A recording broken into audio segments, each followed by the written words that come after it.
If you're like most professionals, you're probably not that happy with your current website. It's probably not generating the kind of leads you'd like. It's not helping you tell your story effectively. Certainly isn't working for you 24/7. The good news, we're here to help.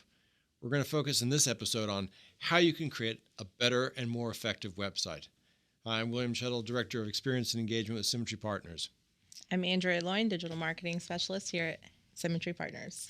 And what we're going to talk about today is really focused primarily on financial advisors, but it'll apply to almost any person who is providing professional services, lawyer, CPA, etc. And, we're not going to cover e-commerce websites. That's a whole nother world. We're reducing friction and making it as super easy as possible, and showcasing products are the key things. So this is really going to be focused on how you can create a better professional services website. So, William, did you know that there are more than 700,000 U.S.-based searches for wealth management, financial advisor, and similar terms per month? It wouldn't surprise me, and I'm guessing, because I've looked this up in the past, that probably the most searched term is financial advisor. Correct. There's more than 90,000 U.S.-based searches for financial advisors, and I believe it's followed by financial planner and then wealth manager. But that's also something that's really important for your website, because these are the kind of terms that you want to use so that people can find you. You want to show up as a financial advisor. Yeah. And we see this a lot, that advisors will say that, that they're founder or partner. And I know some advisor who was complaining to me that, well, they didn't show up in Pittsburgh for wealth manager or financial advisor. Well, I looked at their website. They didn't use the word wealth manager or financial advisor. So how's Google supposed to know? Websites really are increasingly your communications hub. I mean, they're really kind of the epicenter of your digital ecosystem, and everything else, social media, et cetera, kind of rolls out from there. And that's why it's so important to get it right. But I've also believed that you learn a lot more from the bad than from the good. So let's just talk about the 5 bad kinds of websites out there. These are the 5 main kinds of websites, and then we'll get into some positive tips about how you can actually create a better website. Let's get the bad out of the way, then we'll jump into the good. Yep. So the first kind of bad website is the over templated. Now, a lot of folks use template programs. They use providers who kind of give it all to you. And unfortunately, what this can often lead to is something looking super canned. It looks really like it came out of the box and you did hardly anything except maybe put your bio in there. And these templated websites can actually be flexible if you're just going to take the time and energy to do this. But unfortunately, a lot of people just sort of say, looks good, I'll change the name, and it's good to go. Yeah, there's a lot of agencies out there that will say, we can build you a website, but they forget to mention that they're going to build you a template website that also looks like ABC Advisor over here and ABC Advisor over here. So be sure, if you're not going to take the time to build it out and personalize it, you got to be sure that you make yourself differentiate somehow. And speaking of agencies, that leads into the second kind of bad website we see a lot of, which is the empty calories. That's what I call it. And these are something often designed by agencies, often a great cost, and they look beautiful. I mean, they're just gorgeous. There's beautiful pictures, there's stunning video. Someone spent a huge amount of money getting a professional photographer, and they're taking professional pictures of the staff, the furniture, the wallpaper, everything. It's just a gorgeous looking site. But when you actually drill down into it, it says nothing, because they've spent so much time and energy on making it beautiful that it's ultimately empty. It's vapid. It's just a bunch of trite nothings that doesn't actually tell you what the person does and how they do it. Or it says the basics, the table stakes messaging that everybody else says, but nothing else, again, to differentiate that advisor. Yeah. So, I mean, it's nice to have a beautiful website. That's better than having an ugly website. But I think often, a lot of times, people stop at beauty and don't understand that you also have to have meaning. The other thing I see a lot of is I got to put something up right away. I'll make it better someday. So you could just tell somebody slapped together something. They stuck in some language, stuck in some photos, and it looks like a placeholder, and it is a placeholder. And I get it that you can't necessarily have an amazing website day one, but sometimes those placeholders, you look at like when it was created, and it's been a placeholder for years and for years and for years. You actually said something to me the other day that when you started out with marketing in 2004, it was more talking to people about you need a website, and now it's here's what you need on your website, because everyone should have the website today, whereas back then it was hit or miss. Maybe you didn't need the website, but today you certainly do. I ran into a financial advisor a few months ago who didn't have a website, and it was sort of, it was strange. It was, it was like almost meeting an alien. Like, That's right. What planet are you from? How are you able to do business? How are people able to find you? How do you have clients? And great guy, but it was just so strange because it's one of those things for every professional. I think you really need a website today. And even if you're building on referrals, think about it. If I were to tell you, hey, you should try this great roofing company, they did a great job on my roof, one of the first things you're going to do is go online and learn about this roofing company. And if they're not there, it's not somebody you're going to continue down that road with. And I would probably never, ever hire a roofing company that didn't have a great website, unless, and the only exception would be, if I knew somebody I really trusted and he or she had that company do the roof for them and was extremely happy, then I might trust it. But in general, no website, no business for me. The fourth kind of bad website we see a lot of is what I call the door stopper, which is just some huge thing. It goes on and on and on, and it's got page after page and menu item after menu item, and you just get overwhelmed. And I think this is important, especially for professional services, financial advisors. People aren't coming to your website to learn every last thing about you. Basically, and the research shows this, they just want to get a sense of who you are, what you provide, the services you offer, maybe what you charge, and enough that they just are comfortable calling you. They're validating you. And they can make a connection with you on your website very quickly. I know it's hard to believe that somebody can figure you out and make a connection just by looking at your website, but there are key terms that if you're working with a niche, there's key terms you can hit that someone that is a doctor and you use these terms, they're going to connect with you and feel already that you understand them. And realistically, for most professionals, all you really need on a website is a homepage. You need a who you are, who you help, what you do, and a contact page. And that is, for most people, is going to be more than enough. Yep. And sometimes in there, in the, what you do, make sure you have your pricing. We're finding that is becoming more and more a necessity to have on your website, some sort of fee structure that you have on your website. Critical. And this is something that a lot of people have been reluctant to do in the past. But what's interesting, there's some research for financial advisors, is that investors on average think that financial advisors charge a lot more than they actually do. And so it's really important to disabuse them of that notion and let them know that, my fees typically start at about 1% or whatever you charge and go down from there. And you don't have to put the exact pricing. It can be that range, or they start at and go down from there. Yep. I have a friend who I was referring to, a financial advisor we have here, and she had some money to invest. She's like, yeah, but they're so expensive. They charge thousands of dollars. And she didn't even realize that as a fee-based advisor, he didn't grow unless she grew. His fee never got bigger unless she grew. She didn't know that. And the last kind of website we see, that the bad kind of website we see, is what I refer to as the Temple of Me. And the Temple of Me is a website that is all about the professional. It's all about the financial advisor. There's great pictures and lots of pictures of that financial advisor. There's a really long bio, and there's very little about actually what this person does to help people. It is really just a wonderful and often very beautiful celebration of that person's life and their achievements. Yeah, their achievements are usually very prominent on their site. Yeah.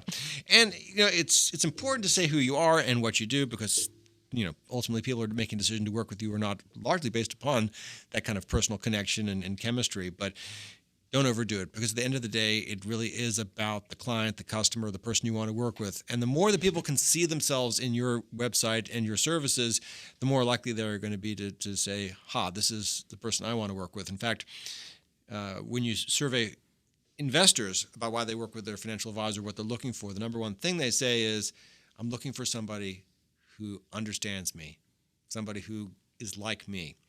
And so, make sure that it's really much more, use the term you much more than the term I. Now on to the good. Yes, I think that's enough on the bad.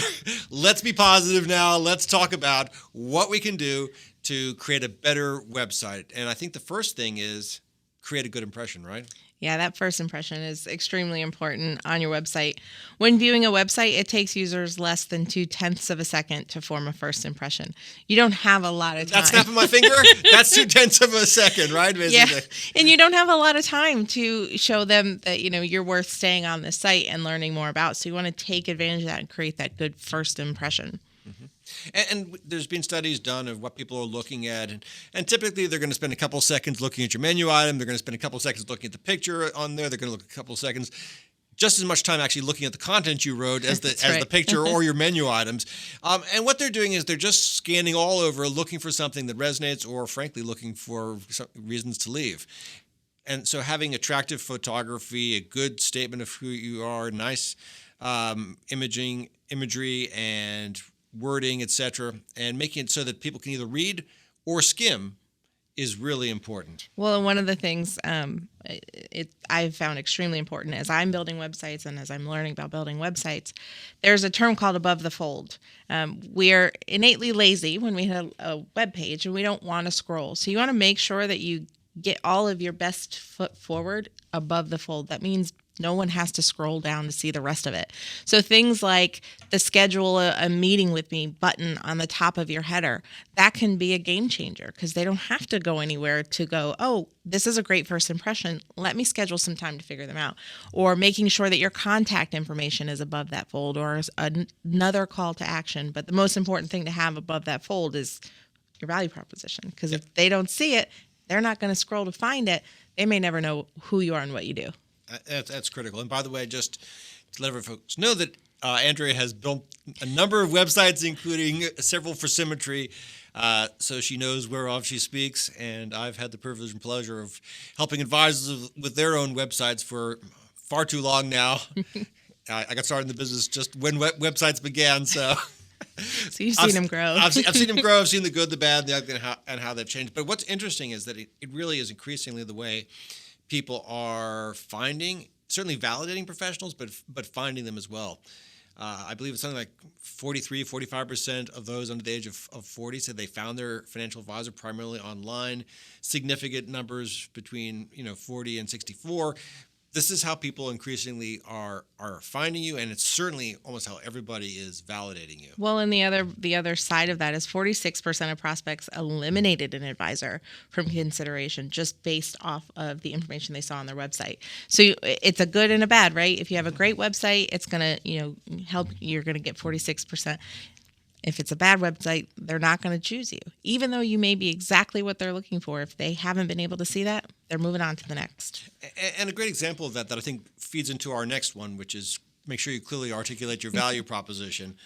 And it should be above the fold. That's right. Is went to an advisor's website a few months back, and the first thing I saw was a video, canned video, third-party content on peer-to-peer payment apps. And so, I don't know who this is. There's nothing about this. And I'm pretty sure people coming to a website for the first time for a financial advisor are not looking to watch videos on peer-to-peer payment apps. Correct. And you compare that to some of the folks that I've seen out there where they have a nice picture, they have their value proposition right there above the fold. It's absolutely critical. And if you have further questions on how to create your value proposition, well, I believe we did a podcast. We did that. just a few episodes ago. So we do have a podcast. We have several tools here at Symmetry that can help you to build one as well. And I think, a key thing about the value proposition is also make sure it includes any targets or niches groups that you focus in on, because that helps with SEO, which we'll talk a little bit about later, right? Yeah, and that's the one piece. When people are creating their value proposition, they tend to be able to say, who they are and what they do, right? They say they're a financial advisor. They say they help with planning, but they forget that important piece of who do they work with. You can say I work with everyone, right? Everyone with a pulse, like you've said before, but that's not going to help you when you differentiate yourself from one. You can say you work with, business professionals or executives, or there's one advisor works with Boeing employees. Sure, and it can be very, very fine-tuned. I know Boeing is a great example, but I know an advisor who works not just with doctors, but with Generation X and Y doctors, so younger doctors. So you can be that specific. And the thing is, we're going to do more on niches in the future, but a niche does not exclude other clients. In fact, it can often help you build your clientele with other folks who are outside your niche. But it really makes it much easier to market, to focus, to target if you have some defined niches. Yeah, and it differentiates you from the guy down the street. Yeah. Everyone can help everyone. But if you have this specific focus area, you're more likely to get that focus area in your door. I think the number 3 thing to think about to make your website better is encourage your visitors to take action. It shouldn't be just like, hey, here I am, here's my number, call me. You need to give them a call to action, a reason to act, and often something that allows them to engage with you at a slightly deeper level before they make the decision to call you. And that could be a white paper, a guide, a checklist. I mean, you've done a number of these. Yeah, and you'll want to what you call gate these things. So if you provide this guide to the Boeing advisor, to go back, he had a guide to retirement for Boeing employees. He understood it. He put it out there. Make sure that you gate it. Put it behind a small form that is name, phone number, email address, so that you're interacting with these people. They're making a commitment with you. You're getting their information to take the relationship a step further. And then you can give another call to action to say, schedule some time with me after they've downloaded the resource. Did you find this valuable? Great. Let's put some time on the calendar to talk about this. So it gives you kind of a one step in the process of making them clients. And it allows your website really to work for you 24/7. And it's something that you can also then promote on social media, et cetera, driving people back to your website. That's right. And there are lots of tools out there that you can do this with. So you can do this strictly through your website's backend platform.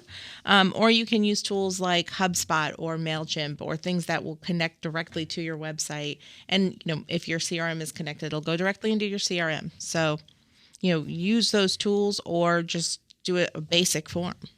So another best practice, of course, is be yourself, be personal. That's how you make a connection to someone. Everybody knows what a financial advisor does. There are ways that you can differentiate yourself, but if they don't feel like they can connect with you, they're not going to give you a call. And I think a key thing there is, frankly, your bio or your about section. And a couple things there. Please don't put it in the third person. It's your website. It shouldn't be in the third person. And it should be fun and it should be personal. And so often I see people, they just put up a long list of credentials and where they went to school, and that's great. People care about that. But what they really want to know is who you are as a person. And so what I've seen some advisors do that I think is a great idea, and any professional can do this, is have a link to your professional bio, and that can often be just frankly to LinkedIn. But then answer some questions, and you choose the questions, but they can be, what's the best advice you ever received? Why do you do what you do? What do you like most about working at, ABC Wealth Management or whatever it is? I read an advisor one the other day that went as far as to just to lighten up and, make it fun, said that once he had eaten 40 hot dogs at one time. So you can, be personal, but throw a little bit of fun, a little bit of your personality in there as well. It's super important, and make sure that any photography that's there of you is not stiff, starchy, trapped behind some desk. Make it real, make it relatable, and I think we've got a whole blog if anyone's interested on how you can actually take better photos. Another critical thing is if you do any philanthropy, talk about that. Talk about your interests. Talk about your family. These are really just other ways to humanize you, and for people to connect with you. And in any professional services business, who you are is almost as important, sometimes more important, than what you actually do. Right. And this is where your social media can come into play too. So make sure on your website you have, links out to your social media profiles if you have them, especially if you have a Facebook profile. That helps to see the personal side of you in your business. If you have that business Facebook page, make sure it's out there so that people can interact with you almost more directly than just via your website. And while we're talking about imagery, I think one of the things that a lot of folks struggle with in professional services and certainly in financial services is, what imagery do you use? Because we don't have a product. And I kind of envy companies and industries where you have a product, because it's simple. You take nice, pretty pictures of your product, put it up there, throw up some fun facts about your product, and you're kind of done. You are. Yep. But we've seen so many financial advisors who just use the same pictures of happy seniors playing tennis, playing golf, sitting, Sailing, staring at the sunset, going blind. And it's and when you start to see the same picture on 5, 6, 7 different websites, it's really boring, and the chances are that other people have seen those same pictures again and again and again, and you look like everybody else. And this is a challenge in any professional service. I mean, there's 300,000 plus financial advisors, and we know from research that most of them, to most investors, all look alike. And I think if you did the same, if you asked about doctors, CPAs, et cetera, people would say in general, everybody looks the they same. They all look the same, and having a website that looks the same is part of the problem. So one thing that I've encouraged folks to do, and I think it can work really nicely, is ask your clients for photos. In financial services, your clients tend to travel to interesting places, and everyone's got a smartphone now, which has incredible resolution on it and allows you to take really pretty good pictures. Yep. And so it's great to have a picture of, say, Yosemite. It's amazing to have a picture that is taken by a client. And what I recommend is, ask your clients for these pictures, and give a little photo credit. Say, photo by client, Joan S. And you could even have a little info link people could mouse over, and it could say, like many of our clients, Joan loves to travel. Right. And if you have an artist as one of your clients, definitely take advantage of that. Ask them, can I use some of your work? It really sets you apart, and it shows other people and prospects that you have these personal connections with your clients. And you don't think that these clients who are letting you use their art or their photos, you don't think they're going to share them with their friends and family? Right.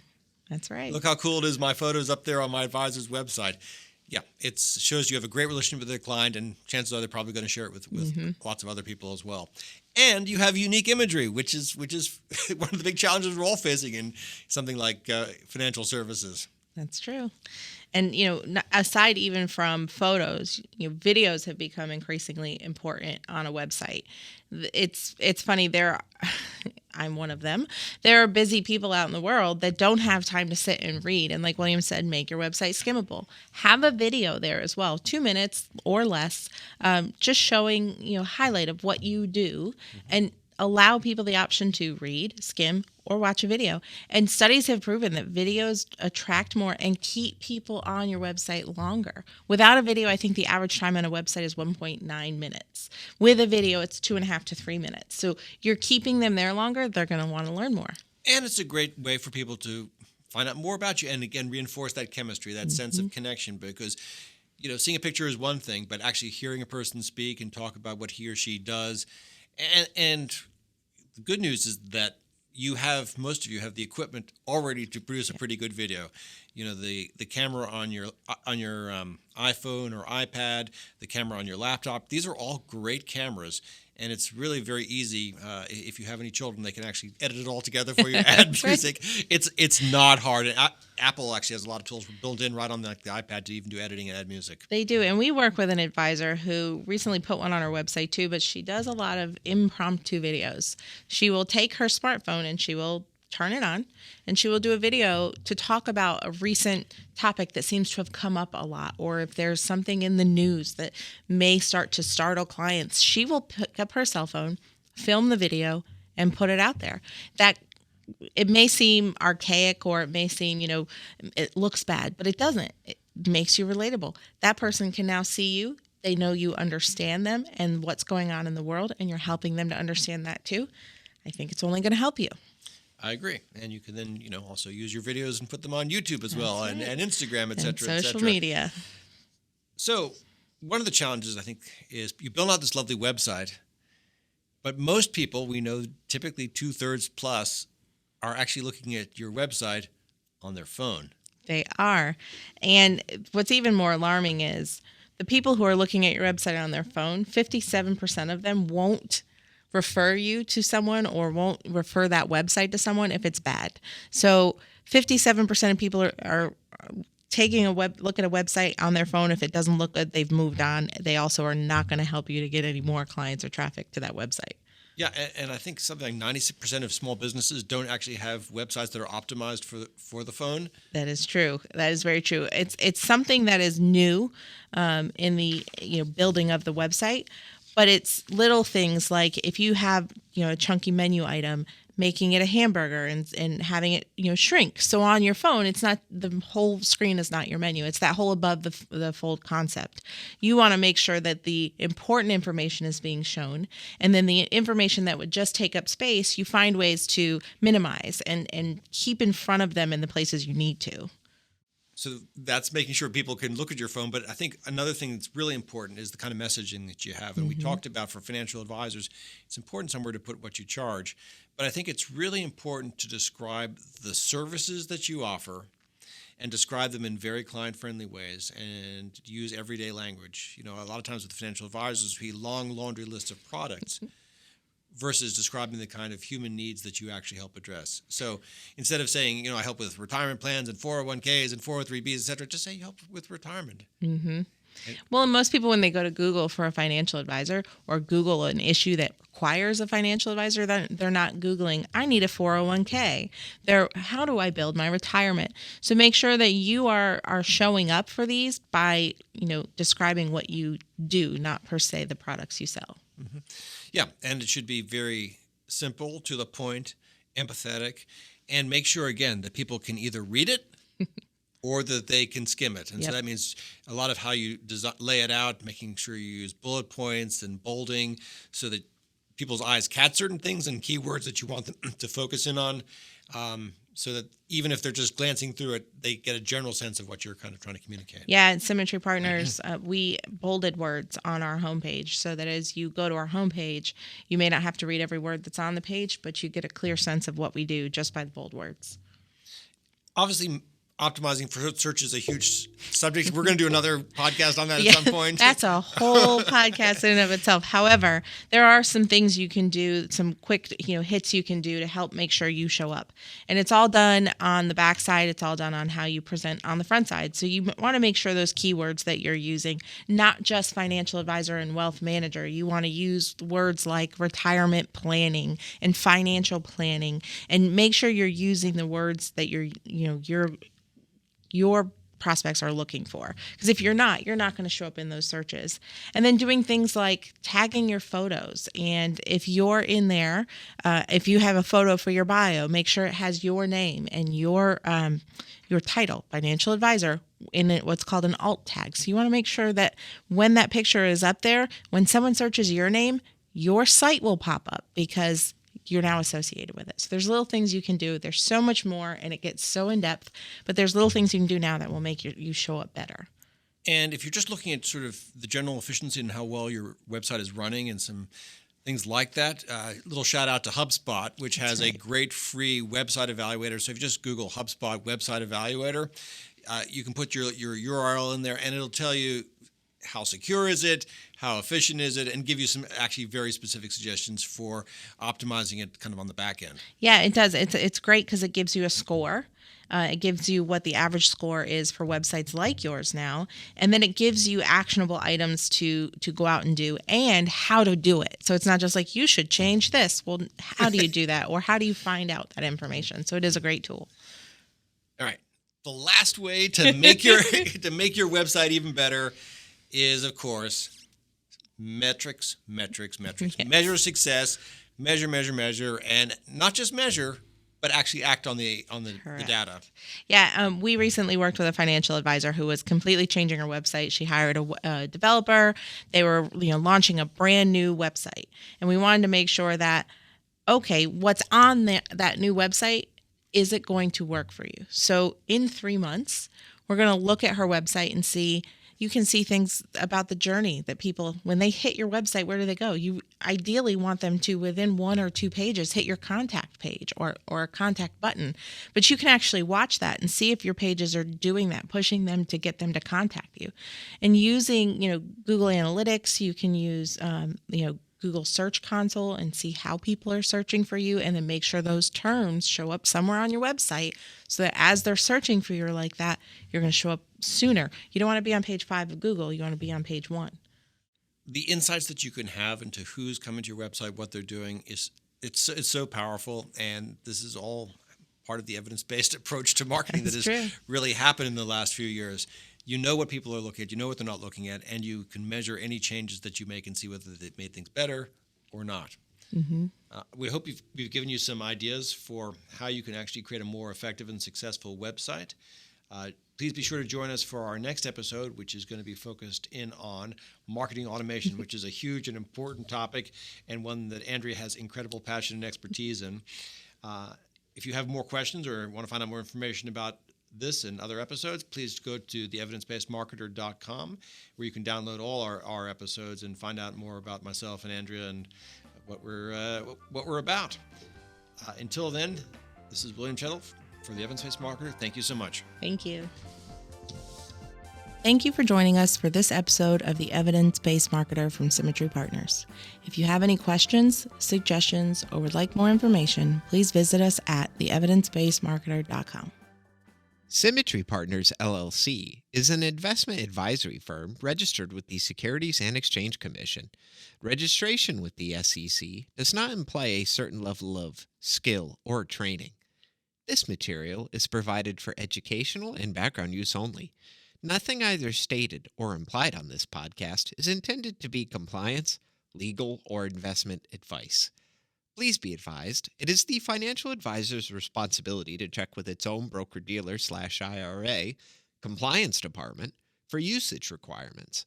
There is no guarantee that a financial professional will achieve any of their objectives with the use of these recommendations.